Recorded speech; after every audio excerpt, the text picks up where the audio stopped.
Hey guys, I'm Vishal from Edureka and I welcome you all to this online training session on AWS. Today we are going to discuss various nitty-gritties of AWS and I hope that you all are in the pinkest of your health because we are going to have some fun today. So let's not waste any time and quickly take a look at today's agenda first. Well, as far as this online training session goes, first you would be understanding what AWS is and what are its uses. Then we would discuss its different features or its advantages rather. Next, we would understand how its architecture works and how it is. Then we would understand its different services and the domains which AWS has to offer to you. Finally, I would finish things off with the demo part. Now, as far as the demo goes, I would be talking about what AWS free tier is, how an instance is created, what are its various security groups and all those things.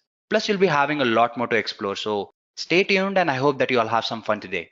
So what exactly is AWS? Well, AWS is Amazon Web Services and it is one of the best cloud service providers in the market. So when I say cloud service provider, we need to understand what cloud is first. So let me throw some light on this topic. First, let me give you a scenario that existed before cloud came into existence. In order to host a website, I had to buy a stack of servers and that was very costly. Second thing, upscaling and downscaling was a huge problem because I wasn't certain as in how much space I would be needing.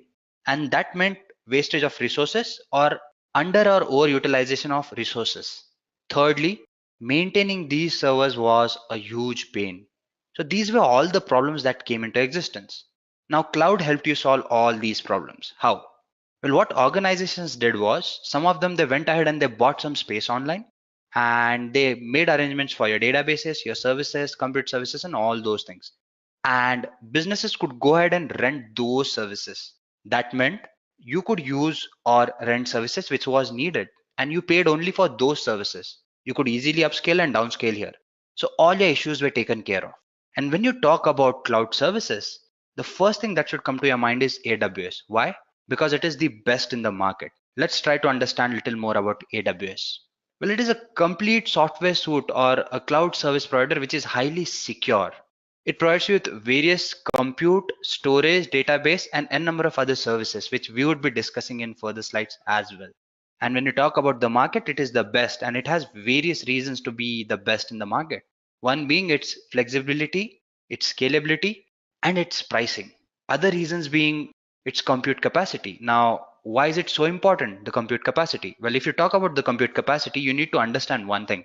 If you take all the other cloud service providers in the market and you combine their compute capacity, that is, you leave out AWS and you take all others into consideration, the space would be somewhere equal to say X. And if you compare it with AWS, it is 6X. So AWS has more compute capacity, which is 6 times more than all the other service providers that are there in the market.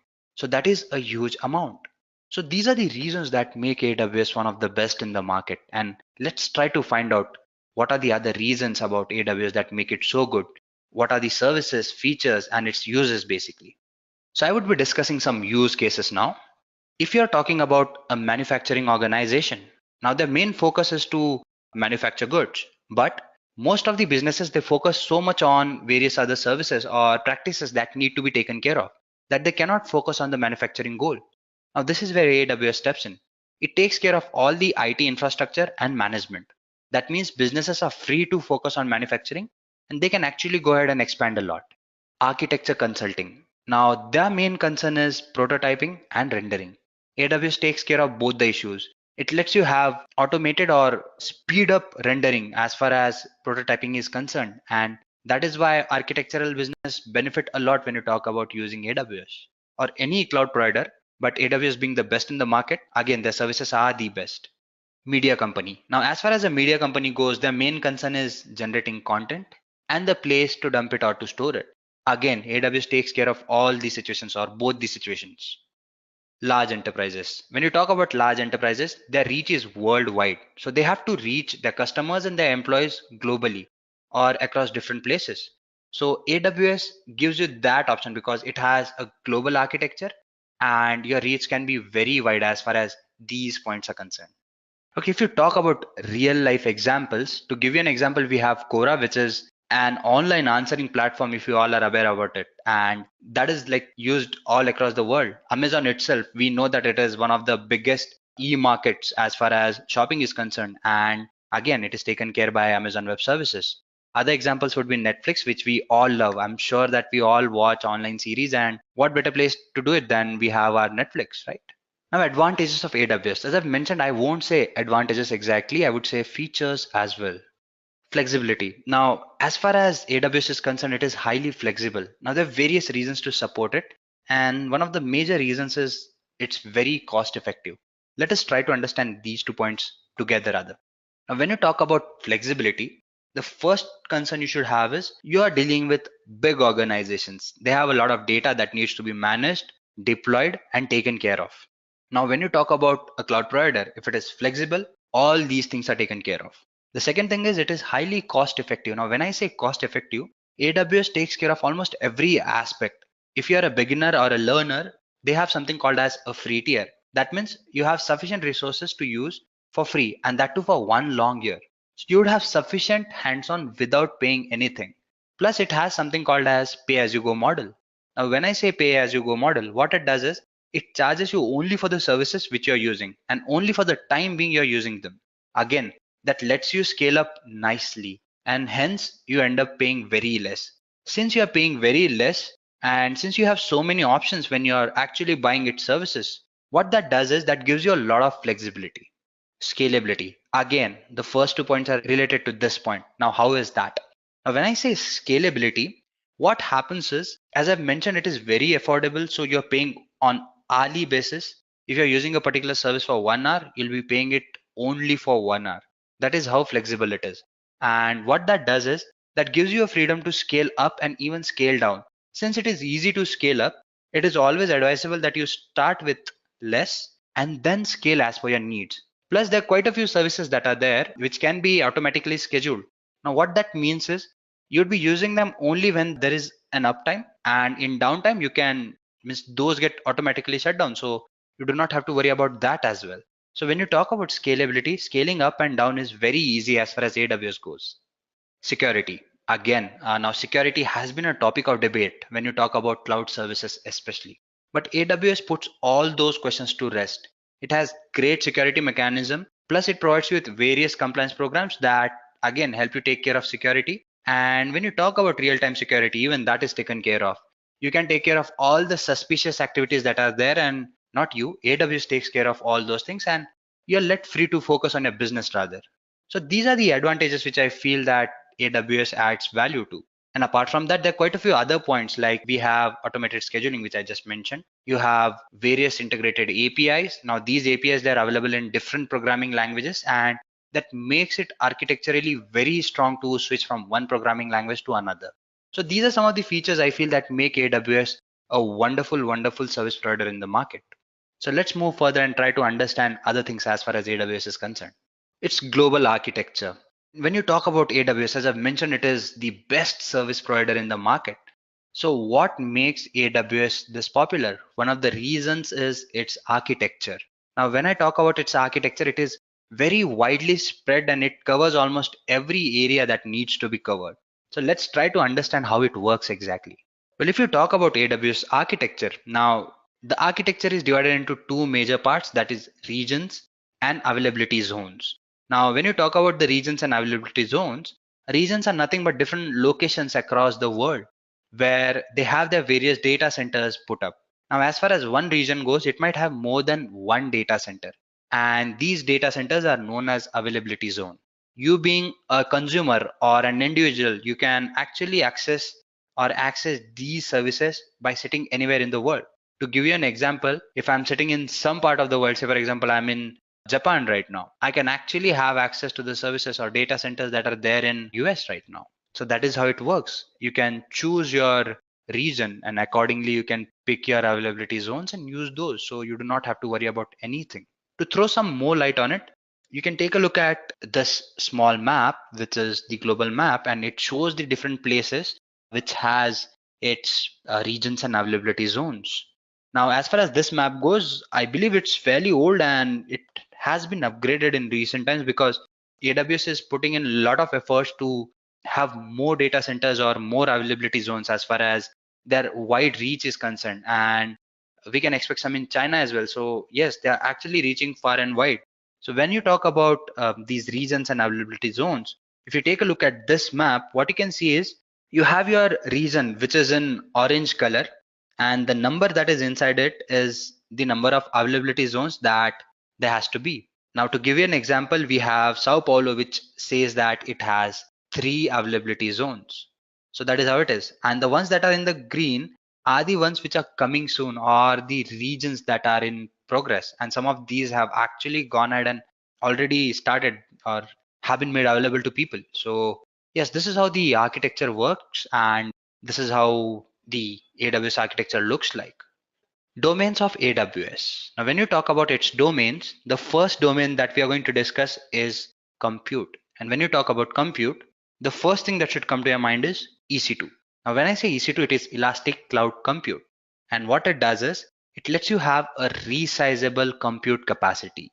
It's more of a raw server where you can host your websites, and it is a clean slate. Now, what do I mean by this? Say, for example, you go ahead and buy a laptop. It is a clean device where you can have your own OS. You can choose which OS you want and all those things. Accordingly, your EC2 is again a clean slate, and you can do so many things with it. Now, next you have Elastic Beanstalk, which lets you deploy your various applications on AWS. And the only thing you need to know about this thing is you do not have to worry about the underlying architecture. Now, it is very similar to your EC2. And the only difference between the two is, as far as your Elastic Beanstalk is concerned, you can think of it as something that has predefined libraries, whereas your EC2 is a clean slate. Now, when I say predefined libraries, say for example, you want to use Java. As far as EC2 goes, now this is just an example, don't take it literally.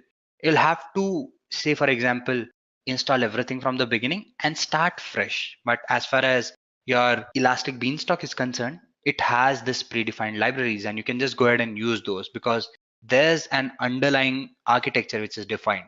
Let me say it again. I just gave you an example. Don't take these sentences literally.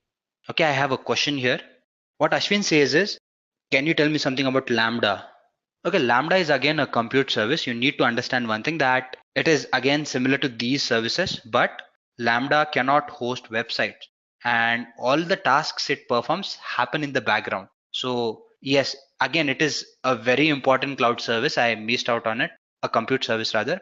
And yes, it is very popular as well. So next we have migration.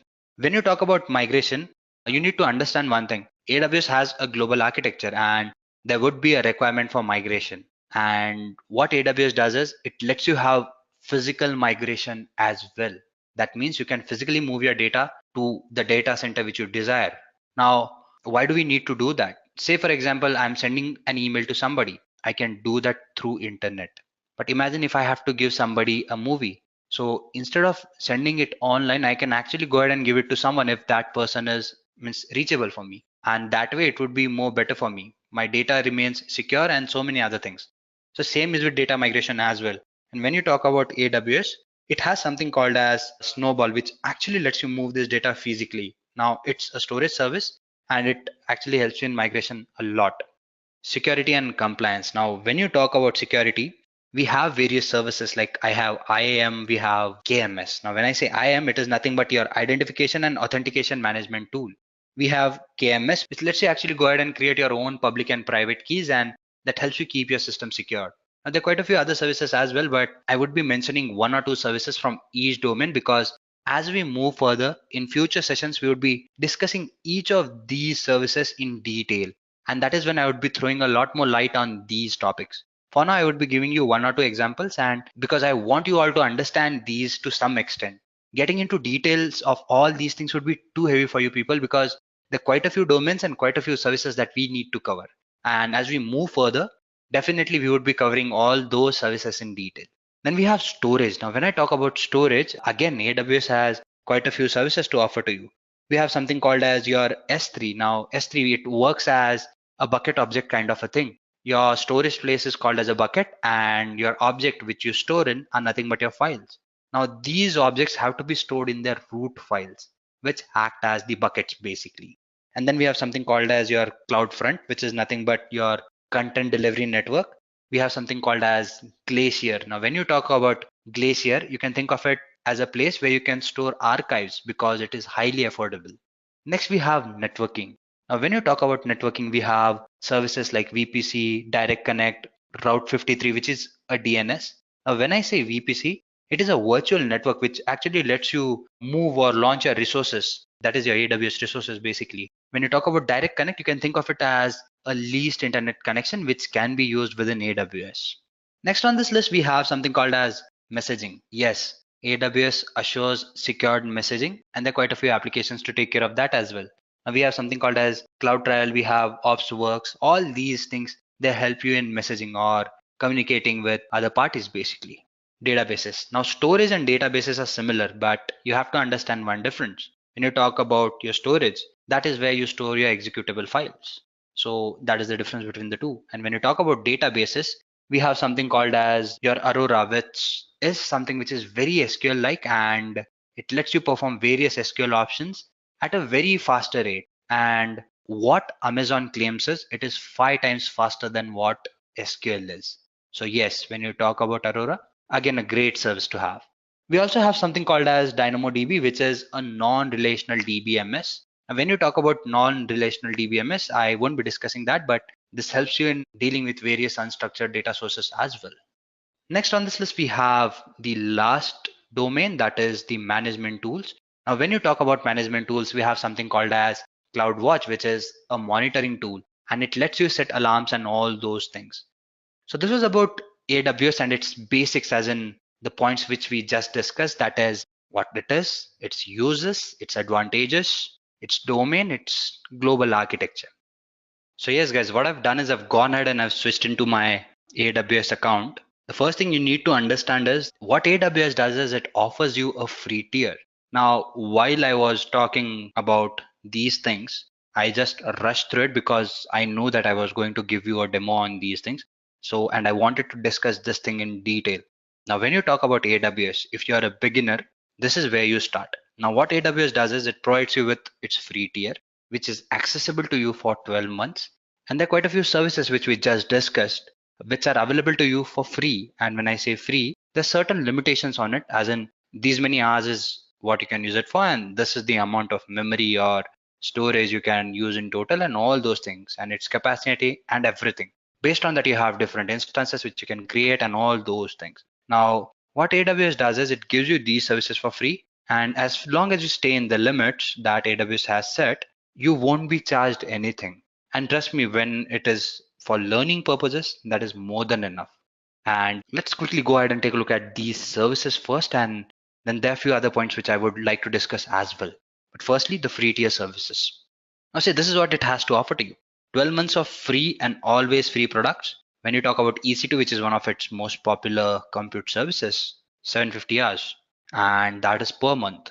Next, you have Amazon Quick Site, which gives you 1 GB of spice capacity. Now, I won't get into the details of these things, as in what spice capacity is and all those things. When you have time, I would suggest that you go ahead and explore these things, as in what do these things do. Today, we are going to focus more on the EC2 part. So for now, let's quickly take a look at these one by one first. Amazon RDS, which gives you 750 hours of your T2 micro instance. Amazon S3, which is a storage, which again gives you 5 GB of standard storage, and AWS Lambda, 1 million free requests per month. So there are some of the videos here actually which would introduce you to these things that would help you get started with how to creating an account and all those things. And this is the other important point which I would like to mention. When you do create an AWS account, the first thing you need to consider is they would be asking you for your credit card details. So how does the login process work? Firstly, you go there, you give in your email ID and your basic details, as in why do you want to use it and all those things. Next, what it would do is just to verify your account, it would ask you for your credit card details. Even the debit card details work. I've actually tried those. So you can go ahead and give your credit card or debit card details. And when you do that, what it does is it subtracts a very small amount from your account. I did this in India and I know that I was charged 2 rupees, which is fairly less. And that was again refunded back to me in 2 to 3 working days. The only reason they cut those 2 rupees was just for the verification purpose that my account is up and running and I am a legitimate user. Now, as long as you stay in the limits, you won't be charged anything. But if you do cross those limits, you'll be charged. Now, you might be worried, as in what if I do cross the limit, would I be charged?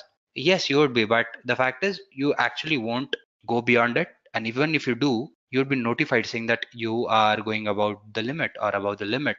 Even when your free subscription ends, you're notified saying that do you want to enter your billing details and do you want to start billing?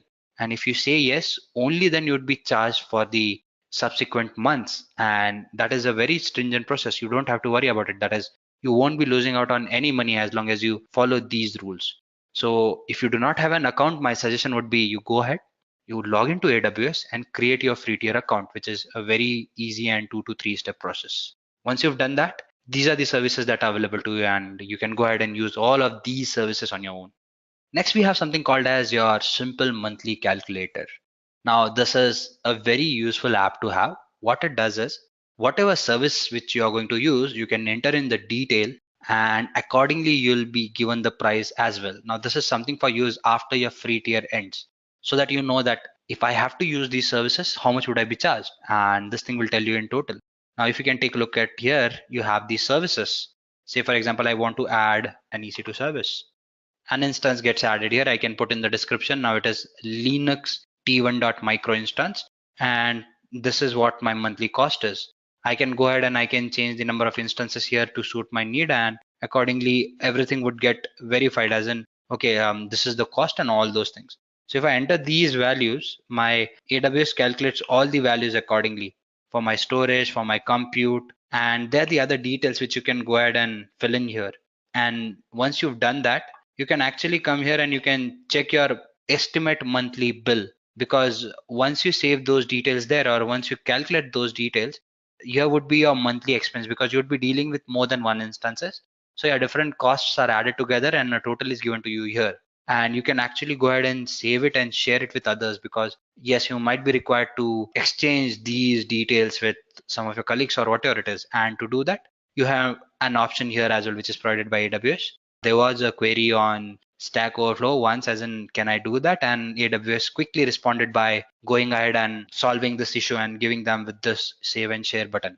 So yeah, this is your calculator, your monthly AWS calculator, which lets you take care of your usage and gives you the bill accordingly. So if you're worried about as in how much you're going to spend by using AWS or its services, you can always come here and calculate that as well.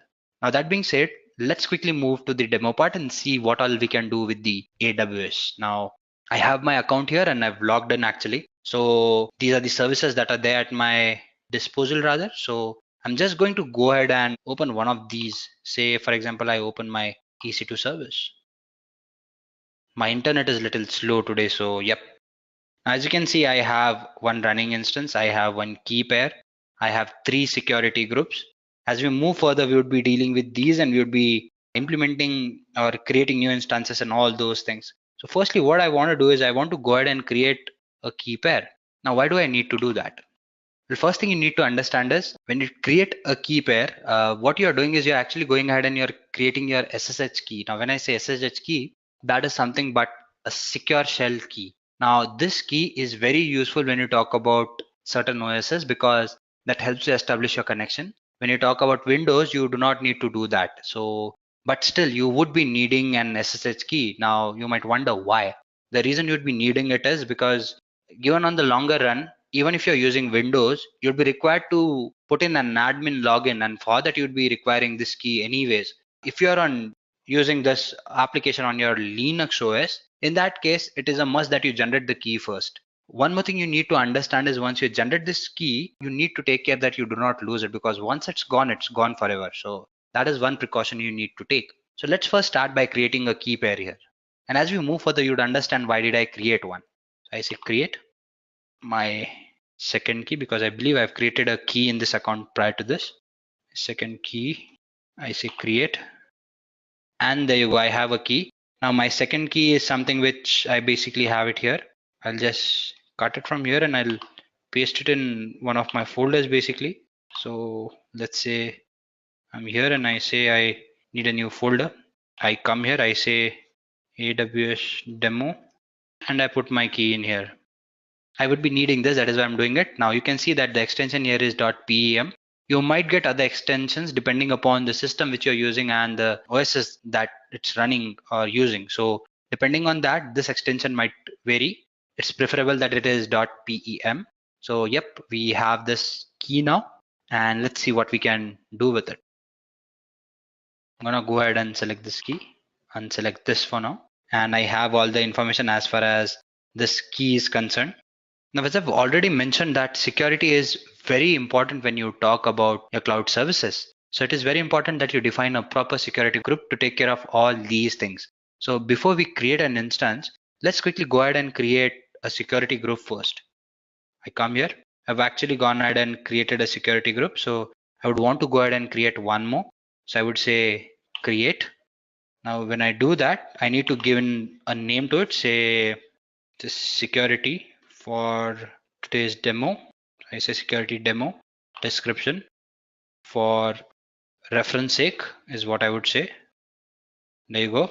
And we'll be going ahead and adding in rules here. And then where do I want certain rules? Because you can go ahead and define certain rules. How do you want to give access to your system and all those things? So I say, as far as my accesses are concerned, I'd be wanting an SSH rule. See, the port range is given to you because you can communicate with the system through these ports basically. And then I can go ahead and add more. I can say HTTP. There you go. I say I would be needing HTTPS as well.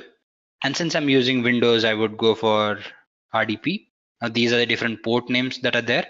Now, as far as these groups are concerned, so you can see that this has 00000 security, because you would be wanting these ports to be available to others as well. Because why? You're dealing with data exchange and all those things. So these are the ports that need to be active.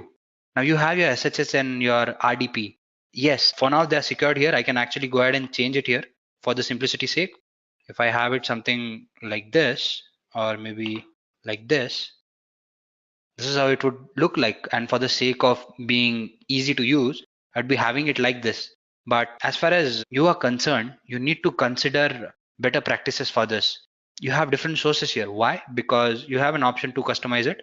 You can go ahead and customize those, because there are certain services which you would be wanting to use differently, and it is very important that your system is secured, because since certain services would be accessing your data, it is important that access is denied to them in certain cases where it's not required.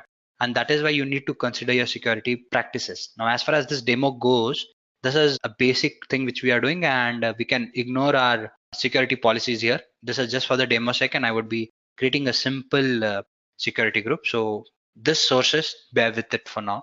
Now I say create, and there you go. My security group is created. It is security demo here. That is the name. Now let us move further and go ahead and create one of the instances that we can do. So I go to services, I say EC2, and I say launch an instance or create an instance. Now there are quite a few instances here. We have Linux and all those things. I would be going for Microsoft Windows. Let me just go ahead and pick one. We can actually go ahead and pick any. The only thing we need to consider is whether it's eligible for you. Now, when I say eligible, I mean eligible for your free tier basically. So let us go ahead and pick one of these. I would say base 2012 server. Let us see whether it's doable for us. Yep. Now this is selected by default because it's free tier eligible, and we're actually going to go ahead and use it. Now, when you're creating an instance, you need to understand one thing. These are the details that are there about the instance, and these are some of the points you need to consider. When you say review and launch, you can just click on it. You would directly be taken to the last step, and all the by default admits are given to you. But now that we are doing it for the first time here, I would want to do it step by step. There's nothing we are doing. We are just selecting the by default thing, but I just want you to see what all it has to offer to you. Say, for example, when you pick a general purpose T2 instance, number of CPUs, 1, your memory, 1 GB basically. And these are the other details, as in network performances, low to moderate and all those things. So I say next. These are the details which I can enter in, as in the number of instances, purchasing options, network, subnet, and all these things. Is there an IAM rule and all those things? So yeah, for now, I'm not going to make any changes again here, and I'm just going to say next. As you can see the size, I have 30 GBs of total available with me. And these are the details about it, IOPS and all those things. So you can just go ahead and say next. Now you have an option here whether you want to go ahead and add a tag and all those things, and you can do that. Or you can just go ahead and say next, I have a wizard here, and there you go. I have my 7th step where I can go ahead and launch my instance. You can see I have a notification here saying that improve its security. As I've mentioned that we are doing it for the demo sake, and I've chosen few basic ones. So I do not have to worry about anything. My ports are open and those are accessible. So the thing is, my AWS is warning me as in you should not have it that way. So when you do go ahead and implement it on larger scales, you need to take care that your security groups are well defined and properly defined. For now, let's go ahead and say launch. Now it would ask you to pick a key pair. As I've mentioned, that key pair is important whether you're using it on Windows or not, but you need to go ahead and define a key pair. So I would go ahead and select an existing one because we created one. Proceed with a key pair. Okay. I say I acknowledge and I say launch. And it says that your instance is now launching. So what I'm going to do is I'm going to go ahead and view the launch log, and it gives me details as in what are inbound rules and all those things are mentioned here. How do I connect to my instances and all those things. There's an information here.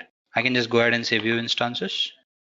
And there you go. I have both of my instances here and the details are given to me as in what are the details. Now I've gone ahead and I'm stuck with this availability zone as far as I'm concerned, which is Mumbai for my case. You can go ahead and pick an availability zone for your sake, but make sure you stay consistent with it because that would be more convenient for you. That is for your different instances. Status checks as far as this goes. Everything is okay here. This was the instance which I launched yesterday. This is the one which I've launched today, which is still initializing. So there you go. You have one here. Yeah, so this was about going ahead and creating an instance as far as AWS is concerned. Now, what we can do is we can go ahead and try and do other things as far as your AWS is concerned. Now, the other points which we need to discuss are, can we connect this instance to a server? And the answer to this question is yes, we can do that. Meanwhile, what I want is I want my instance to refresh first and everything needs to be in place before we do that. Yeah, so there you go. Now as you can see the status checks, as far as the checks are concerned, it is complete and we can go ahead and we can connect to a server now. So I was talking about the different servers that you can go ahead and connect to. Now, if you're using a Linux machine, you need to understand one thing, that you have to go ahead into your terminal and then you have to connect to your server. But when you talk about Windows, the process is a little different. Let us see how we can do that using Windows. Say for example, I select this instance here, the second one, I say connect. So what I'll have to do is I'll have to go ahead and download a remote desktop file for that. And how do I do that? I do this. I say connect. It would be asking me for my admin password here.